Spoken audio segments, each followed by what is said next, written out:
কারণ এই মুহূর্তে অত্যন্ত গুরুত্বপূর্ণ একটি খবর আমাদের কাছে এসে পৌঁছেছে। নারদা স্টিং অপারেশনের ফুটেজ খতিয়ে দেখার জন্য 3 সদস্যের কমিটি করার নির্দেশ দিয়েছে হাইকোর্ট, যার মধ্যে একজন সিবিআই অফিসার থাকবেন।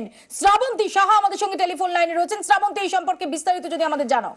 দেখো মৌপিয়াদি, যে বিষয়টা নিয়ে দ্বিধা তৈরি হয়েছিল যে এই ভিডিও ফুটেজ আদতে খতিয়ে দেখা হবে কিনা, তার কারণ ম্যাথিউ স্যামুয়েল জানিয়েছিলেন যে কলকাতা তার পক্ষে নিরাপদজনক জায়গা নয়, তার জন্য এই ভিডিও ফুটেজ তিনি দিতে অস্বীকার করেছিলেন।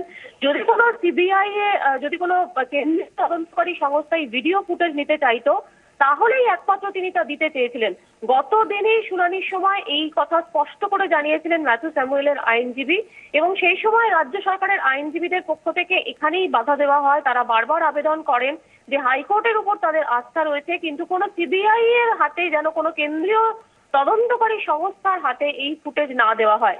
শেষ পর্যন্ত আজকের এই বিষয়টি নির্ধারণ করা ছিল যে প্রধান বিচারপতির আদালত শেষ পর্যন্ত কি এই ভিডিও ফুটেজ খতিয়ে দেখার জন্য কাউকে দেবেন, অথবা তারা একেবারেই এই ভিডিও ফুটেজ না দেখে এই মামলাটি নিষ্পত্তি করবেন। দেখা যাচ্ছে কিন্তু শেষ পর্যন্ত রাজ্য সরকারের আইনজীবীদের বক্তব্য অনেকটাই খারিজ হয়েছে।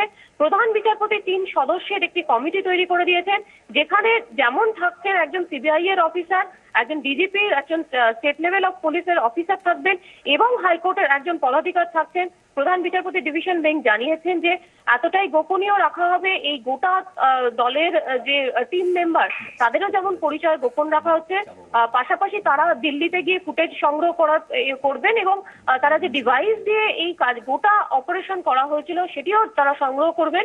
যদিও কারা এই অফিসার হবেন, কাদের নিযুক্ত করা হবে, এই গোটা ব্যাপারটিও গোপনীয় থাকলো। বিষয় যাই হোক না কেন, এই বিষয়টা অনেকটাই পরিষ্কার যে সিবিআই তদন্তের কথা বলেছিলেন, যে সিবিআই এর জন্য আবেদন করেছিলেন ম্যাথিউ স্যামুয়েল, এই তদন্তকারী সংস্থা যে দলটি তৈরি করে দেওয়া হলো এই ভিডিও ফুটেজ করার জন্য, প্রাথমিকভাবে সেই বক্তব্যই কিন্তু অনেকটাই সমর্থন করলো প্রধান বিচারপতি ডিভিশন বেঞ্চ। শ্রাবন্তী, কোনো টাইম ফ্রেম কি বেঁধে দেওয়া হয়েছে? দেখো, এখনো পর্যন্ত টাইম স্প্যান বেঁধে দেওয়া হয়নি। আপাতত শুধুমাত্র এই অর্ডারটুকুনি দেওয়া হয়েছে। পরবর্তী শুনানির দিন থাকছে শুক্রবার, সেদিন এই বিষয়গুলি আরো একটু স্পষ্ট হবে। শ্রাবন্তী, ধন্যবাদ। শ্রাবন্তী সাহা আমাদের যেটা জানালেন, অত্যন্ত গুরুত্বপূর্ণ ডেভেলপমেন্ট।